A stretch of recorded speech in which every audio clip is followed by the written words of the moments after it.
এদিকে দুর্যোগপূর্ণ আবহাওয়া কেটে যাওয়ায় কক্সবাজার সমুদ্র সৈকতে বাড়ছে পর্যটকদের আনাগোনা। তবে ৩ নম্বর স্থানীয় সতর্ক সংকেত জারি থাকায় ভ্রমণ পিপাসুদের এখনও সমুদ্রে নামতে দেওয়া হচ্ছে না। এ নিয়ে আরও জানাতে সুগন্ধা পয়েন্ট থেকে যুক্ত হচ্ছেন সহকর্মী মন্তোষ বেতক্য। মন্তোষ, সৈকত কেন্দ্রিক ব্যবসা বাণিজ্য কেমন চলছে, বিস্তারিত জানাবেন।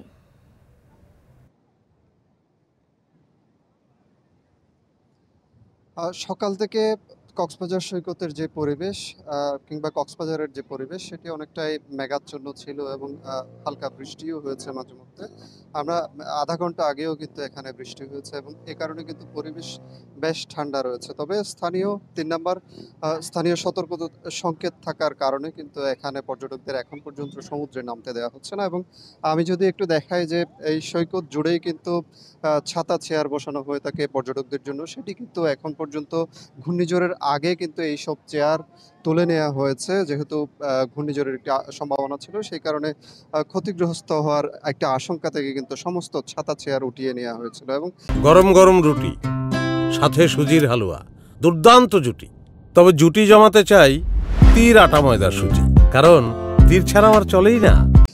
এখন পর্যন্ত কিন্তু সেই সব চেয়ার সৈকতে বসানো হয়নি এবং পর্যটকরাও কিন্তু সৈকতে যেহেতু সমুদ্রে নামতে দেওয়া হচ্ছে না, সে কারণে কিন্তু পর্যটকদের উপস্থিতিও আসলে সৈকতে কম রয়েছে। এখানে গতকালের যে দুপুরের যে ঝড়ো হাওয়া ছিল সেটির কারণে কিন্তু সৈকতের ৫টি পয়েন্টে যেসব ব্যবসা প্রতিষ্ঠান রয়েছে এর মধ্যে কিন্তু অর্ধশতাধিক ব্যবসা প্রতিষ্ঠান ক্ষতিগ্রস্ত হয়েছিল। অনেক প্রতিষ্ঠান আমরা দেখেছি ভেঙে গিয়েছে এবং কিছু প্রতিষ্ঠানের উপরের চাল উড়ে গিয়েছে এবং সেগুলো কিন্তু গতকাল থেকে আজকে পর্যন্ত দিনভর সেগুলো মেরামত করাতেই আসলে এখানকার ব্যবসায়ীদের দিন কেটেছে। এছাড়া কক্সবাজারের যে অন্যান্য ব্যবসা প্রতিষ্ঠানগুলো রয়েছে, হোটেল মোটেল জোন কেন্দ্রিক কিংবা শহরের যে বার্মিস মার্কেট, শুটকির দোকান, এইসব দোকান কিন্তু অনেকটাই অক্ষত ছিল এবং এইসব প্রতিষ্ঠানে কিন্তু কিছুটা পর্যটকের গত ২ দিনের তুলনায় কিন্তু সেখানে পর্যটকের উপস্থিতি বেড়েছে এবং আমরা দেখছি যে সৈকতেও কিন্তু পর্যটকদের পাশাপাশি স্থানীয়দের উপস্থিতিও রয়েছে এবং তারা কিন্তু সৈকতের যে শান্ত পরিবেশ,